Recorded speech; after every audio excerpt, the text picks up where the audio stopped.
With every passing year at EMA, we can't help but just pause and think about all of the stories from the moms that we've had the privilege of serving and loving. They're stories of courage and love, resilience and grit, and all of the above. But I think the story we see the most often is actually a story of hope. When a mom moves from this place of complete despair and utter hopelessness to a place of hopefulness, that is the most meaningful transformation that we get to witness. I'll never forget one of the first moms that I got to advocate for way back in the beginning, early days of EMA. She was 20 years old, had a 6-month-old baby, was on the brink of an eviction. The father of her child had been recently incarcerated, and she was at the end of her rope. I was 20 years old myself, and I didn't have much to offer her other than a listening ear and some time, and at its very best, my kindness. But at the end of the day, I kept showing up and inviting her into the EMA program.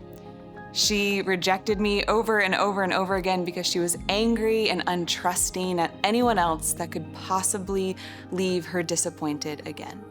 But eventually she said yes, and she came into a room full of other moms and advocates and volunteers. And imagine in the middle of the winter in the basement of a community center, it was full and vibrant of people that understood her, that listened to her story.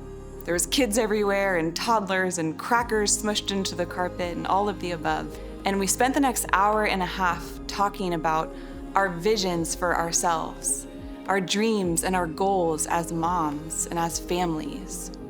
And she left and she went home and she called me the next day and said she wanted to come back. So the following week, I knocked on her door. She threw me her child and the car seat and the diaper bag, and I was gonna bring them over to the community center. And I peeked inside her door and I saw a big Post-it note in her living room, plastered on her wall, with big bold letters that said, "My goals for me and my son," with a list of bullet points underneath of all the things that she was gonna do and work on to achieve those things. And when I tell you she did them, she did every last one of them. And ultimately, what changed? Well, I think that night this mom experienced a glimmer of hope. That night, in that room, hope was restored. And it wasn't one singular moment in time, but it was a process of her engaging in learning and belonging and being supported by droves of people who loved her and who believed in the best for her. That was an experience of hope restored. And that story is not rare. This happens all around the country, every day at EMA. Communities and organizations and volunteers rally around moms to see them experience that hope restored. We make sure that they have everything they need to keep their families safely together. And all of that is possible because of supporters and partners just like you. And our work is not done yet. We want to invite you to continue joining us in this mission to prevent family separation by advocating for moms in crisis. Because we believe in the day that every mom is supported and advocated for to keep her family safely together. So we just want to say thank you. Thank you for believing in this mission.